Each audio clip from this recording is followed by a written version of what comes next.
নমস্কার, আমার গল্প পাঠ আসরে আপনাকে স্বাগত জানাচ্ছি। আজ আমি আপনাদের পড়ে শোনাচ্ছি রবীন্দ্রনাথ ঠাকুরের একটি ছোট গল্প, তপস্বিনী।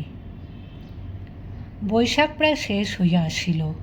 প্রথম রাত্রে গুমট গেছে, বাঁশগাছের পাতাটা পর্যন্ত নড়ে না।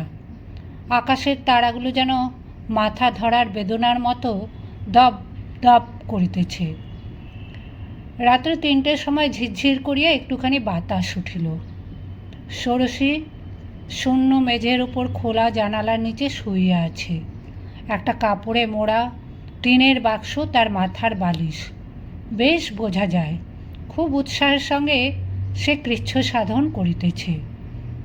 প্রতিদিন ভোর 4টের সময় উঠিয়া স্নান সারিয়া ষোড়শী ঠাকুর ঘরে গিয়া বসে। আনেক করিতে বেলা হইয়া যায়। তারপরে বিদ্যারত্ন মশাই আসেন। সেই ঘরে বসিয়াই তার কাছে সে গীতা পড়ে। সংস্কৃত সে কিছু কিছু শিখিয়াছে। শঙ্করের বেদান্ত ভাষ্য এবং পাতঞ্জল দর্শন মূল গ্রন্থ হইতে পড়িবে, এই তার পণ। বয়স তার 23 হইবে। ঘরকোনার কাজ হইতে ষোড়শী অনেকটা তফাৎ থাকে। সেটা যে কেন সম্ভব হইল তার কারণটা লইয়াই এই গল্প। নামের সঙ্গে মাখনবাবুর স্বভাবের কোনো সাদৃশ্য ছিল না। তার মন গলানো বড় শক্ত ছিল। তিনি ঠিক করিয়াছিলেন যতদিন তার ছেলে বড়দা অন্তত বিয়ে পাস না করে ততদিন তার বৌমার কাছ হইতে সে দূরে থাকিবে। অথচ পড়াশোনাটা বড়দা ঠিক ধাতে মেলে না। সে মানুষটি শৌখিন। জীবন নিকুঞ্জের মধু সঞ্চয়ের সম্বন্ধে মৌমাছির সঙ্গে তার মেজাজটা মেলে, কিন্তু মৌচাকের পালায় যে পরিশ্রমের দরকার সেটা তার একেবারেই সয় না। বড় আশা করিয়াছিল বিবাহের পর হইতে গোঁফে তা দিয়া সে বেশ একটু আরামে থাকিবে এবং সেই সঙ্গে সঙ্গে সিগারেটগুলো সদরেই ফুঁকিবার সময় আসিবে। কিন্তু কপালক্রমে বিবাহের পরে তার মঙ্গল সাধনের ইচ্ছা তার বাপের মনে আরও বেশি প্রবল হইয়া উঠিল। স্কুলের পণ্ডিত মশাই বড়দার নাম দিয়েছিল গৌতম মুনি। বলা বাহুল্য সেটা বড়দার ব্রহ্মতেজ দেখিয়া নয়। কোনো প্রশ্নে সে জবাব দিত না বলিয়াই তাকে তিনি মুনি বলিতেন, এবং যখন জবাব দিত তখন তার মধ্যে এমন কিছু গব্য পদার্থ পাওয়া যাইত যাতে পণ্ডিত মশাইয়ের মতে তার গৌতম উপাধি সার্থক হইয়াছিল। মাখন হেডমাস্টারের কাছে সন্ধান লইয়া জানিলেন স্কুল এবং ঘরের শিক্ষক এইরূপ বড় বড় 2 ইঞ্জিন আগে পিছে জুড়িয়া দিলে তবে বড়দার সদ্গতি হইতে পারে। অধম ছেলেদের যারা পরীক্ষা সাগর তড়াইয়া দিয়া থাকেন এমন সব নামজাদা মাস্টার রাত্রি 10টা সাড়ে 10টা পর্যন্ত বড়দার সঙ্গে লাগিয়া রহিলেন। সত্যযুগের সিদ্ধি লাভের জন্য বড় বড় তপস্বী যে তপস্যা করিয়াছে সে ছিল একলার তপস্যা, কিন্তু মাস্টারের সঙ্গে মিলিয়া বড়দার এই যে যৌথ তপস্যা এ তার চেয়ে অনেক বেশি দুঃসহ। সেকালের তপস্যার প্রধান উত্তাপ ছিল অগ্নিকে লইয়া। এখনকার এই পরীক্ষা তাপসের তাপের প্রধান কারণ অগ্নিশর্মারা। তারা বড়দাকে বড় জ্বালাইল। তাই এত দুঃখের পর যখন সে পরীক্ষায় ফেল করিল তখন তার সান্ত্বনা হলো এই যে সে যশস্বী মাস্টারমশাইদের মাথা হেঁট করিয়াছে। কিন্তু এমন অসামান্য নিষ্ফলতাতেও মাখনবাবু হাল ছাড়িলেন না। দ্বিতীয় বছরে আর একদল মাস্টার নিযুক্ত হইল। তাদের সঙ্গে রফা হইল এই যে বেতন তো তারা পাইবেনই, তারপরে বড়দা যদি ফার্স্ট ডিভিশনে পাশ করিতে পারে তবে তাদের বকশিস মিলিবে। এবারেও বড়দা যথাসময় ফেল করিত, কিন্তু এই আসন্ন দুর্ঘটনাকে একটু বৈচিত্র্য দ্বারা সরস করিবার অভিপ্রায় এক্সামিনের ঠিক আগে রাত্রে পাড়ার কবিরাজের সঙ্গে পরামর্শ করিয়া সে একটা কড়া রকমের জোলাপের বড়ি খাইল এবং ধন্বন্তরীর কৃপায় ফেল করিবার জন্য তাকে আর সেনেট হল পর্যন্ত ছুটিতে হইল না। বাড়ি বসে সে কাজটা সুসম্পন্ন হইল। রোগটা উচ্চ অঙ্গের সাময়িক পত্রের মতো এমনই ঠিক দিনের ঠিক সময় প্রকাশ হইল যে মাখন নিশ্চয় বুঝিল এ কাজটা বিনা সম্পাদকতায় ঘটিতেই পারে না। এ সম্বন্ধে কোনো আলোচনা না করিয়া তিনি বড়দাকে বলিলেন যে তৃতীয়বার পরীক্ষার জন্য তাকে প্রস্তুত হইতে হইবে, অর্থাৎ তার সশ্রম কারাদণ্ডের মেয়াদ আরও একটা বছর বাড়িয়া গেল। অভিমানের মাথায় বড়দা একদিন খুব ঘটা করিয়া ভাত খাইল না। তাহাতে ফল হইল এই, সন্ধ্যাবেলাকার খাবারটা তাকে আরও বেশি করিয়া খাইতে হইল। মাখনকে সে বাঘের মতো ভয় করিত, তবু মরিয়া হইয়া তাকে গিয়া বলিল, এখানে থাকলে আমার পড়াশোনা হবে না। মাখন জিজ্ঞাসা করিলেন, কোথায় গেলে সেই অসম্ভব ব্যাপার সম্ভব হইতে পারবে? সে বলিল, বিলাতে। মাখন তাকে সংক্ষেপে বুঝাইবার চেষ্টা করিলেন, এ সম্বন্ধে তার যে গোলটুকু আছে সে ভূগোলে নয়, সে মগজে। সপক্ষের প্রমাণস্বরূপে বড়দা বলিল, তারই একজন সতীর্থ এন্ট্রান্স স্কুলের তৃতীয় শ্রেণীর শেষ বেঞ্চিটা হইতে একেবারে এক লাফে বিলাতের একটা বড় এক্সামিন মারিয়া আনিয়াছে। মাখন বলিলেন, বড়দাকে বিলাতে পাঠাইতে তার কোনো আপত্তি নাই, কিন্তু তার আগে তার বিএ পাস করা চাই। এও তো বড় মুশকিল।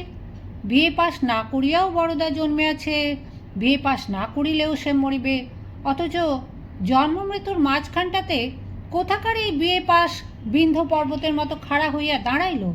নড়িতে চড়িতে সকল কথা ওইখানটাতে গিয়াই ঠোকর খাইতে হইবে। কলিকালে অগস্ত্যমুনি করিতেছেন কি?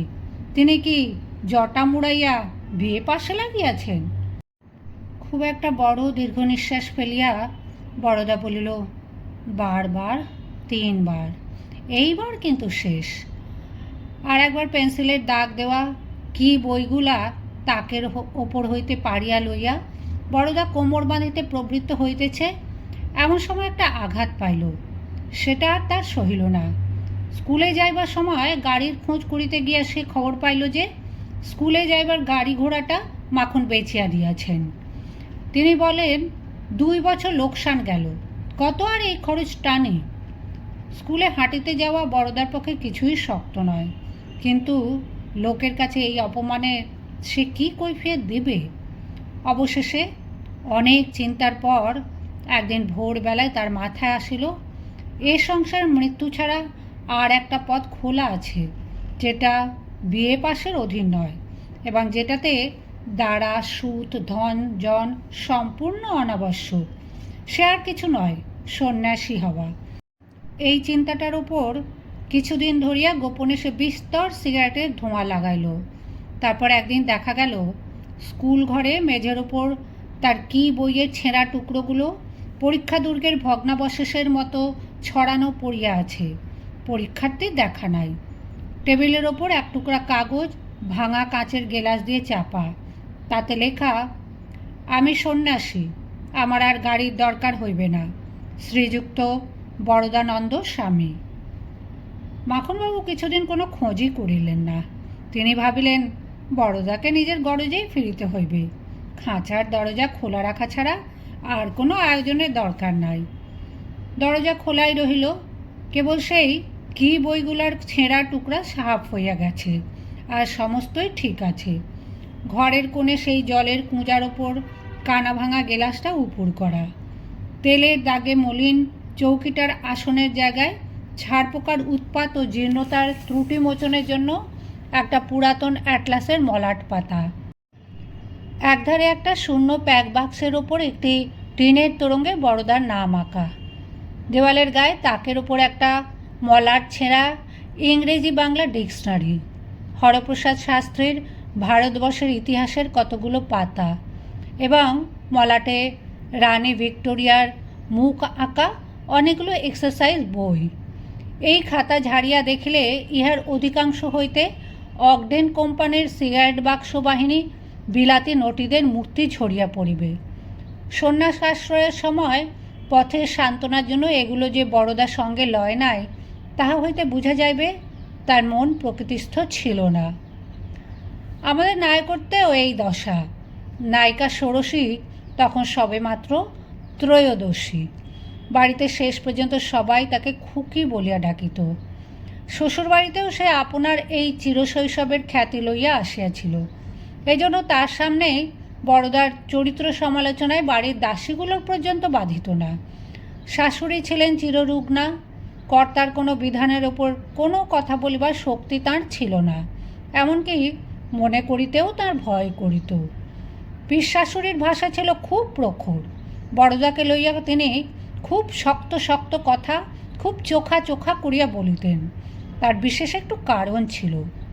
পিতামহদের আমল হইতে কৌলিন্যের অপদেবতার কাছে বংশের মেয়েদের বলি দেওয়া এ বাড়ির একটা প্রথা।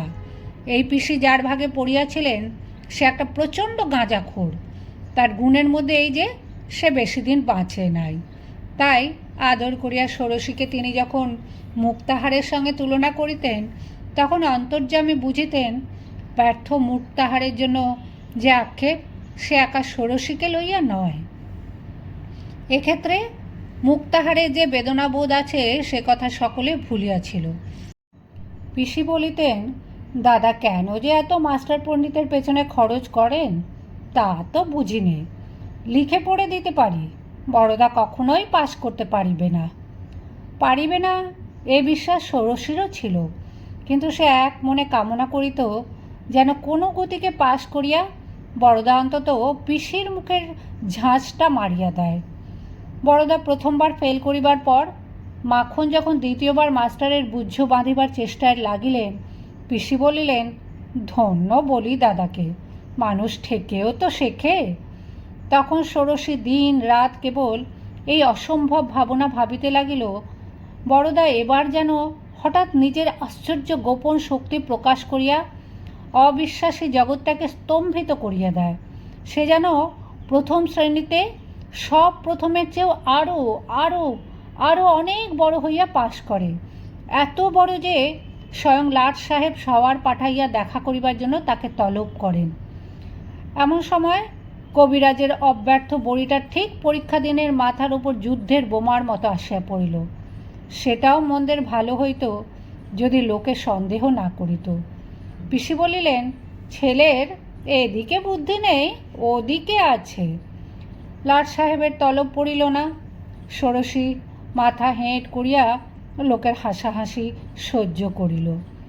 সময়োচিত জোলাপের প্রহসনটায় তার মনেও যে সন্দেহ হয় নাই এমন কথা বলিতে পারি না। এমন সময় বড়দা ফেরার হইল। ষোড়শী বড় আশা করিয়াছিল অন্তত এই ঘটনাকেও বাড়ির লোকে দুর্ঘটনা জ্ঞান করিয়া অনুতাপ পরিতাপ করিবে, কিন্তু তাদের সংসার বড়দা চলিয়া যাওয়াটাকেও পুরা দাম দিল না। সবাই বলিল, এই দেখো না এলো বলে। ষোড়শী মনে মনে বলিতে লাগল, কখনো না ঠাকুর, লোকের কথা মিথ্যা হোক, বাড়ির লোককে যেন হায় হায় করতে হয়।